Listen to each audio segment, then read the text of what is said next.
Well, let's take this all up now with our guest. I've got with me the Hill columnist and author of Liberal Invasion of Red State America, Kristin Tate, and the Federalist senior editor, Christopher Bedford. Thank you both for being here. Thanks for having us, Gerry. So, Kristin, let me start with you. The inflation numbers are clearly getting worse. The White House seems to think that this Inflation Reduction Act is going to do something about it. This could not have been worse timing, really, could it? Such bad timing. I mean, watching the Democrats basically celebrate themselves while Americans are still struggling really was the perfect symbol for how out of touch this administration is with working class people. Yes, gas prices did go down last month, but that's mostly because we're entering a recession. So demand is just not there anymore. But last month, consumer prices, electricity, the cost of food, that all went up. People are still struggling. And this president must think voters are stupid if he expects them to believe that this improperly named Inflation Reduction Act is actually going to help inflation. It's just going to make inflation worse. This is just another $1 trillion boondoggle spending bill that pumps a ton of money into the system and funnels our tax dollars off to the Democrats' friends in the green energy business. It's a total joke. And in fact, as soon as the bill passed, we saw the media stop calling it the Inflation Reduction Act, and many of them just started calling it the climate bill. They're not even trying to pretend anymore that this has anything to do with reducing inflation. I just don't understand it, Gerry. This administration just seems hell-bent on destroying the economy. The Democrats are not the party of working class Americans anymore. Christopher Bedford, this was a terrible week for the stock market. The stock market clearly didn't like those inflation numbers, nor did the bond market, by the way. Interest rates spiking. The Federal Reserve is almost certainly going to aggressively raise interest rates next week, perhaps even by a whole percentage point, which is literally never done in the modern era. That's going to induce a recession. So everything that Kristin said that describing the terrible situation we're in, it's only going to get worse, isn't it?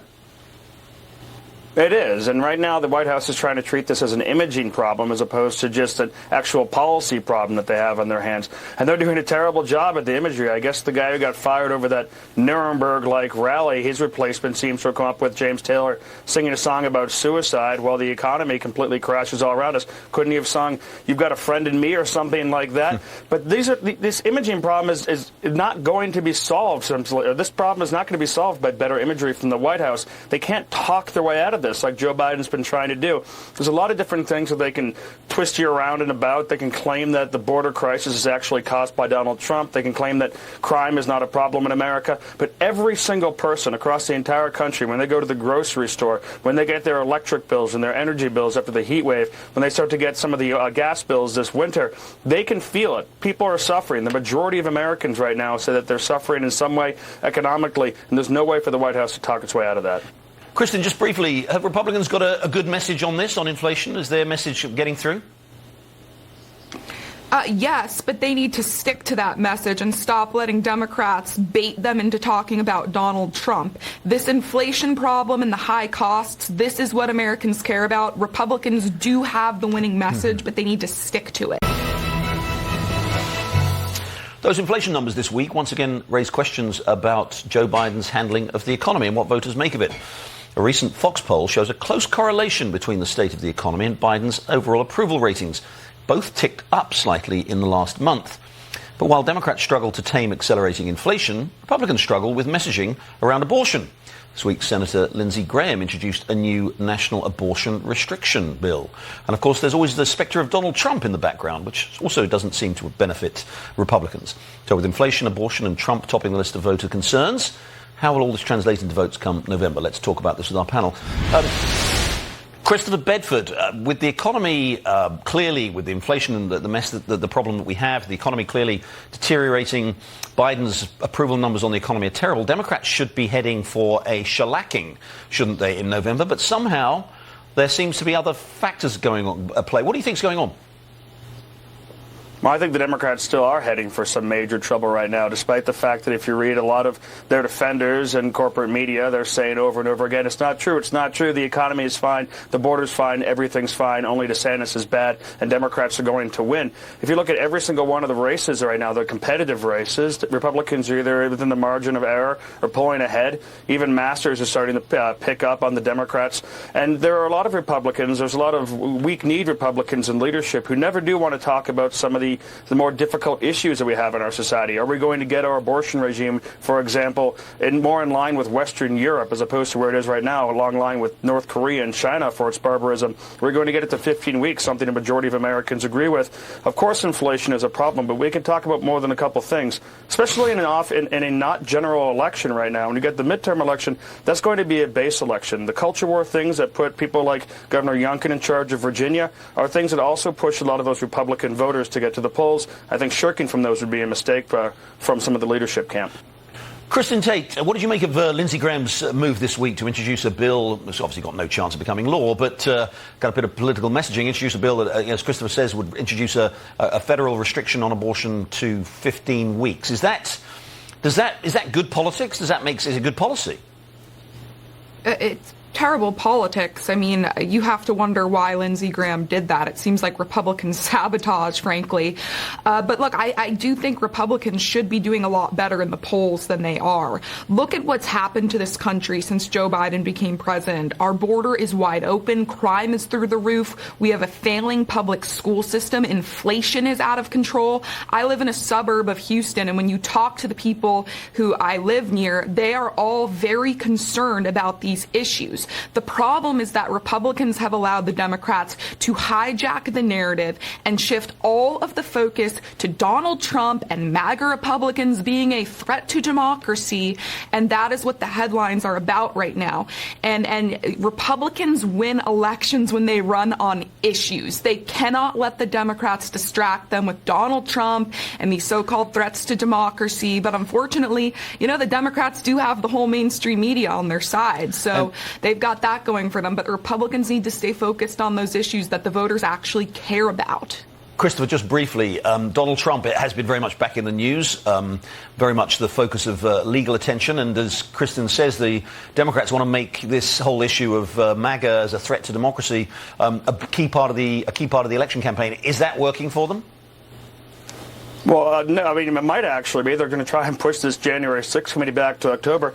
I can't tell exactly why it's bad politics to get Democrats to defend their abortion up until birth policies. Those are pretty radical and out of step. Right now, they're trying to make Donald Trump the focus rather instead. This was the campaign that they announced months ago to Democrats who are in trouble in the House and Senate, saying Donald Trump is going to be the focus of our campaign. They can try, but as long as Trump stays quiet, I think it's going to be rather difficult for them to pin that on these local races and these state races. You think Donald Trump's going to stay quiet? I'll look forward to being around when that happens. Anyway, of course, the Vice President still believes that our borders are secure. Well, let's take this up now with our panel. Kristin Tate, is it un-American to send illegal immigrants to places where rich liberals live? Of course not. I mean, these coastal elites, they love putting signs in their yards that say, no human is illegal. They love virtue signaling. But the second that some migrants show up in their communities, they absolutely hit the roof. And you would think that these Martha's Vineyard liberals would be thrilled to increase the diversity of their island, which is 80% white. But look, I mean, this whole thing just shows how hypocritical these people are.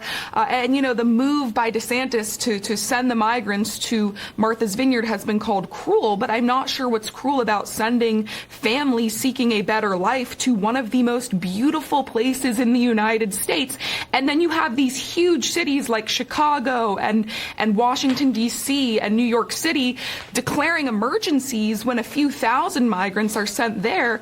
These places, in many cases, have millions of residents, and then they expect border towns like Del Rio that just have a few tens of thousands of residents to just deal with it as hundreds of thousands of migrants cross into these communities on a regular basis. It's just crazy, but the hypocrisy is really not shocking anymore. Christopher Bedford, yes, I think there were 1.7 million encounters last year between Border Patrol and essentially illegal migrants. Now, some of those may have been the same person on a number of occasions, but that does still suggest hundreds of thousands, probably over 1 million illegal people coming to the country. And as Kristin says, it's fine if that happens in Texas, in these border towns of Texas, many of which are quite deprived.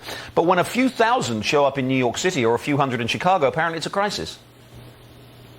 And when the Biden administration was asked for FEMA support to help Texas with this incredible surge of people who are hearing in the news how easy it is to enter the country, they were denied by the federal government. They were saying this didn't reach the level of an emergency that I guess the people of Martha's Vineyard thought it reached. In less than 24 hours, the people of Martha's Vineyard, as of Friday morning, were busing those illegal immigrants off of the island, deporting them, if you will, to try and send them most likely to Cape Cod, to some of the red areas. Now that's not going to be called trafficking, just like it wasn't called trafficking when the Biden administration was dropping off illegal immigrants under cover of night outside of New York City, upstate New York, or outside of Los Angeles, or in Florida. That apparently is not trafficking. But there's a certain pleasure here to people, to left-wing activists of Martha's Vineyard yelling hypocrisy, because the people who always seem to yell hypocrisy are the people who don't have the power to actually affect the policy. The Biden administration has refused to use its power to try and actually get what's going on in the border, the criminal cartel operation and human smuggling operation, under control. So Republican governors are remembering their strength in Texas and in Florida and other places as well, in Arizona, and sending those illegal immigrants